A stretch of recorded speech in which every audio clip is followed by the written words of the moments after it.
খেলনা কিনবেন? খেলনা আমার কাছে অনেক সুন্দর সুন্দর খেলনা আছে।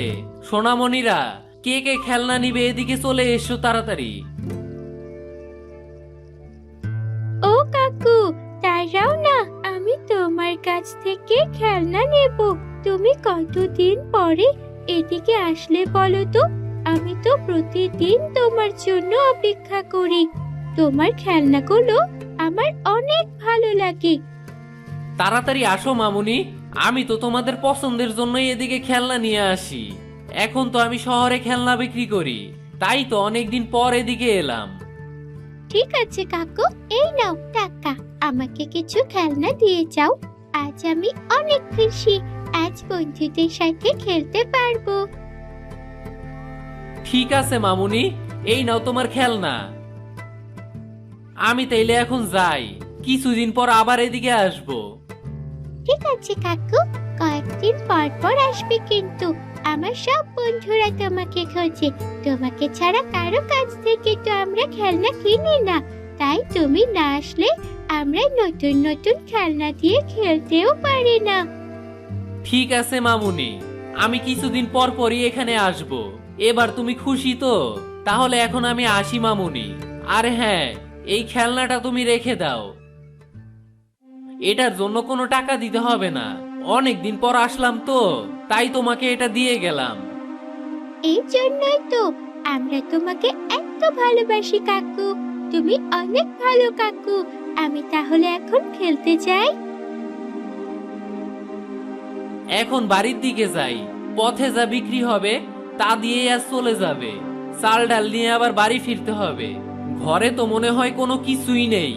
আমি বাজার করে নিয়ে গেলে তারপরই রান্না হবে, তাই তাড়াতাড়ি চলে যাই। তারপর ফরিদ বাড়ির দিকে চলতে থাকে। আরে ফরিদ ভাই যে, তা তোমাকে তো অনেকদিন পর দেখলাম। কেমন আছো তুমি? আর তোমার খেলনা কেমন বিক্রি হচ্ছে বলো তো? আজকাল তো তোমাকে দেখাই যায় না। বাচ্চারা তো তোমার জন্য অপেক্ষা করে বসে থাকে।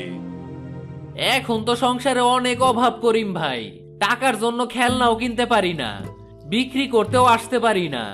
অনেকদিন পর কিছু টাকার জোগাড় হয়েছে, তাই আবার খেলনা বিক্রি করতে এসে পড়েছি।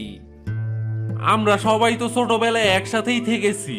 আজ আমাদের সবার সবকিছু আছে, একমাত্র তোমার ভাগ্যেই ভালো কিছু নেই। আমাদের সব বন্ধুর মধ্যে তুমি একমাত্র এখনো কষ্টে দিন কাটাচ্ছ। ভাগ্যে যা আছে তাই তো হবে।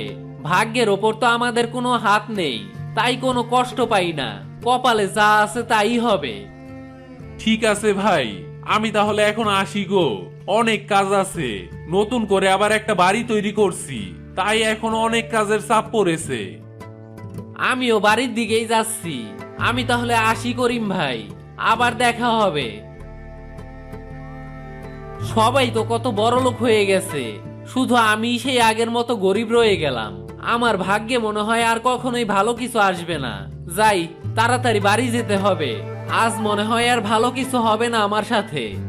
ফরিদ একটা জঙ্গলের মধ্য দিয়ে বাড়ি ফিরছিল। ঠিক তখন এখানে কি যেন চকচক করছে মনে হচ্ছে। দেখি তো ওইটা কি। মনে তো হচ্ছে স্বর্ণ মুদ্রা, তবে এইখানে স্বর্ণ মুদ্রা কোথা থেকেই বা আসবে। যাই যাই, তাড়াতাড়ি গিয়ে দেখি এগুলা কি। তারপর ফরিদ তাড়াতাড়ি গাছের নিচে যায়। দেখে সত্যি সত্যি কিছু স্বর্ণ মুদ্রা পড়ে আছে। আমার ভাগ্য দেখি খুলে গেছে সত্যি সত্যি। আজ আমি স্বর্ণ মুদ্রা পেয়ে গেছি। তাড়াতাড়ি বাড়িতে নিয়ে যাই, বউ দেখলে অনেক খুশি হবে। তারপর ফরিদ স্বর্ণ মুদ্রাগুলো নিয়ে বাড়ি ফিরে আসে। কই গো, কোথায় তুমি? তাড়াতাড়ি বাইরে এসো, দেখো কি নিয়ে এসেছি। আমাদের আর কোনো কষ্টই থাকবে না গো বউ, তাড়াতাড়ি বাইরে এসো। দেওয়ালেরও কান আছে, কি বলবে তাড়াতাড়ি ভেতরে এসে বলো তো। কেউ যদি কিছু শুনে ফেলে তাহলে কিন্তু একদম ঠিক হবে না। দেখো এসব কি পেয়েছি। খেলনা বিক্রি করে আসার পথে দেখি স্বর্ণ মুদ্রাগুলো গাছের নিচে পড়ে আছে।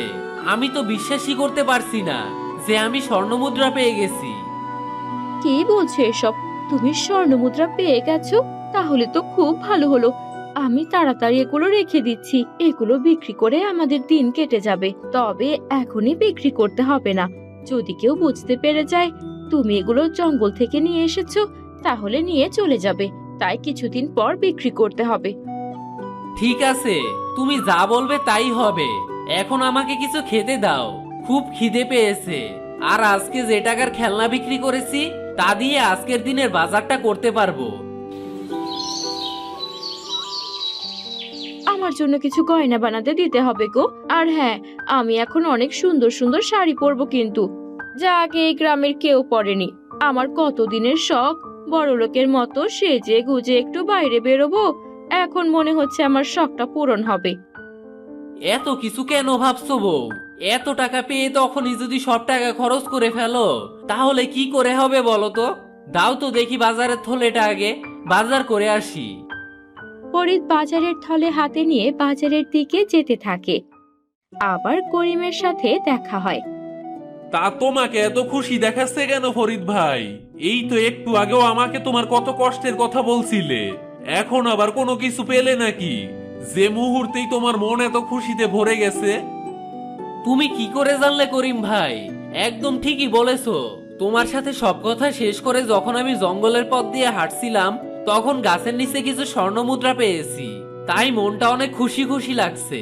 আমি এখন যাই করিম ভাই, বাজার করে বাড়ি ফিরে যেতে হবে। কি বোকার মতো আমাকে সব কথা বলে দিল। আজ রাতেই আমার বাম হাতের কাজটা সেরে ফেলতে হবে। অনেকদিন ধরে বাম হাত দিয়ে কিছু করা হচ্ছে না। যাই, আজ রাতের জন্য প্রস্তুতি নিয়ে নেই।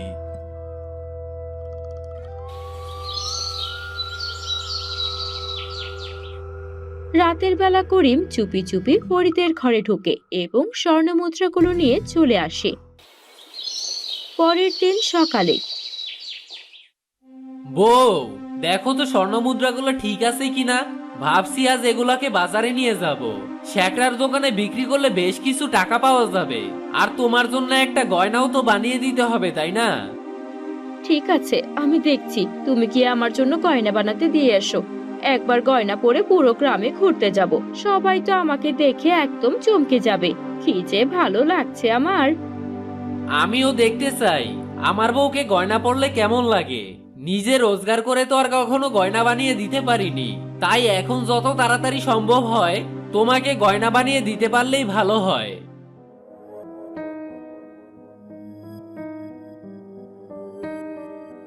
এ কি, স্বর্ণ মুদ্রাগুলো তো ঘরে নেই।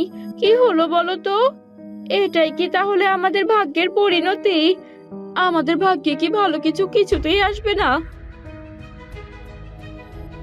এসব তুমি কি বলছো গো? একটু ভালো করে খুঁজে দেখো তো মুদ্রাগুলার কি হবে। হায় হায়, কে আমার এত বড় সর্বনাশটা করলো? কি আর করবে, ভাগ্যে যা আছে তা তো হবেই। হাতের কাছে স্বর্ণ মুদ্রা পেয়েও আমরা বড় লোক হতে পারলাম না, আবার সে আগের মতোই গরিব হয়ে গেলাম। এটাই আমাদের ভাগ্যের পরিণতি গো, এটাই আমাদের ভাগ্যের পরিণতি।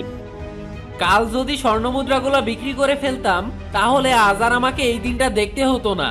কি আর করব, ভাগ্যে যা আছে তাই তো হবে। আমার আর গয়না পরে গ্রামে ঘোরা হলো না গো। আমার শখটা শখই থেকে যাবে, আর কোনো দিন পূরণ হবে না। কি আর করব, যাই খেলনা বিক্রি করতে বের হই। ভেবেছিলাম একটা সুন্দর বাড়ি করে সুখে শান্তিতে দিন কাটাবো, কিন্তু তা আর হয়ে উঠলো না।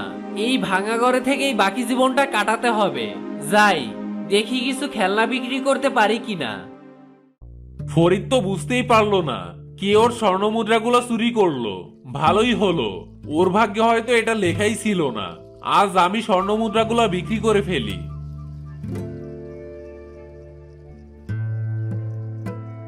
এই গাছের নিচেই তো স্বর্ণ মুদ্রাগুলো রেখেছিলাম। কে আমার স্বর্ণ মুদ্রাগুলো নিয়ে গেল? তবে স্বর্ণ মুদ্রাগুলো নিয়ে কেউ কোনো কিছু করতে পারবে না। যদি কেউ চুরি করে থাকে তাহলে তো আবার অদৃশ্য হয়ে যাবে। তবে কেউ যদি অভাবে পড়ে নিয়ে থাকে কিছুই হবে না। কি আর করব, এখন এই স্বর্ণ মুদ্রাগুলো খুঁজতে অনেক সময় লাগবে। আমি বরং পরিরাজ্যে চলে যাই।